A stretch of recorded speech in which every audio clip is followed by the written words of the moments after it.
Hey folks, it's Eric from Eric DJ Service with another episode from DJing advice from my car. I just want to apologize that I watched my last video, and not so much during the video, but during the end of the video, doing that I'm mumbling my words. I do want to apologize for that. It's something that I'm working on, which is great doing these videos because I can look back and see where I'm going wrong and mumbling my words and see what I'm doing wrong. So this is good practice for me. I got so much information I want to tell you guys that sometimes it's between the old ticker, not the old ticker, that's the old ticker, but the old brain into the mouth, it just comes out too fast. I do apologize. So I need to slow my roll, as they say, and just speak. And I promise it will be better. Sorry about that. I also want to apologize. I had to cancel the all 80s requests tonight, only because 'tis the season. I've got a lot on my plate tonight. Today. We gotta go play squash for a bit. And then I got a whole bunch of meetings with bride and grooms.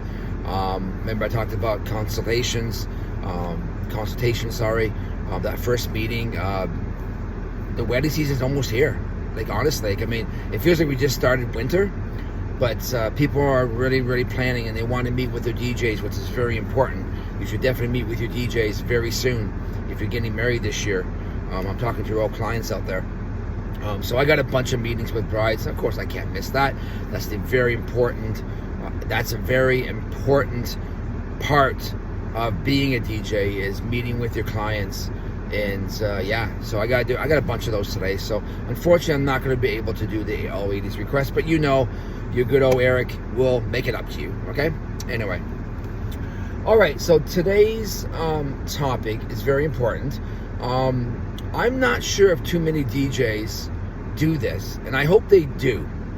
I'll just set the scene up for you. 2 years ago, I had a bride and groom book me. They got married in the Perth area, Perth, Ontario. And just to set up a scene about them, growing up, they lived on two separate farms, two families, obviously. And they dated when they were, I think they told me they were 18, or 17, 18, 16, 17, 18, I don't know, whatever. There is this, in the back of the farms, because everybody kind of shared the same area, in this area, there was a creek, babbling brook, if you will. And that's where all the teenagers hung out. They did the drinking, they did the partying, camping, and stuff like that. Well, this bride and groom, that's where they met. Okay, so they basically, because they met there, and it meant something to them, it was symbolic to them, they wanted to have the ceremony there. Well, they sent me pictures of the area, very beautiful area. It looks something, I don't know if you guys ever seen the movie A River Runs Through It with Brad Pitt. It kind of was like that. The scene was very, very nice. So anyway, they sent me pictures of it, but in the pictures, it didn't have the ceremony set up. It didn't have the chairs, didn't have the arch, didn't have all that stuff. What's going to look like the day of. So it was just an open field with the babbling brook, the creek, if you will. It looked beautiful. I couldn't wait to see it in person. And that's my topic for today. There is going to be times where you're going to book a bride and groom where they're going to want to have the wedding outside. Why not? It could be symbolic. It could be an area where it means something to both of them. It means probably nothing to you, but it means something to them.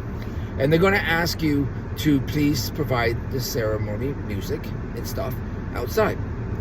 And if they do ask you that, one of the most important things for you to do is what I call wedding site inspection. Please, DJs, do not just wing it. If you're not familiar with the area, please arrange a time with your bride and groom, or you can go yourself if it's not private land or whatever, and check it out. Get the scope of the land. You don't want to show up the day of and think, oh my goodness, where am I going to put something? Or if I just went by that picture and said, okay, I'm going to put my speaker there, But then when I get there, that space is not available. Then I got to scramble all over the place trying to find a different spot. So wedding site inspections are very, very important, especially if you don't know the area very well. Scope it out. Go with the bride and groom if you can. That's where you guys can bounce ideas off of each other. And, you can work out some quirks or work out some difficulties because, out in the woods, anything can happen. Out in the woods, anything can happen. Even in a city park, anything can happen. So you want to work those things out. And of course, like I've always said, whatever happens at the first consultation could be different at the day of.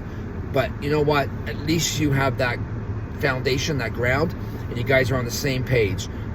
So get out there. Get out there and do a wedding site inspection. And that's all I can say about that. It's very important. Do not wing it.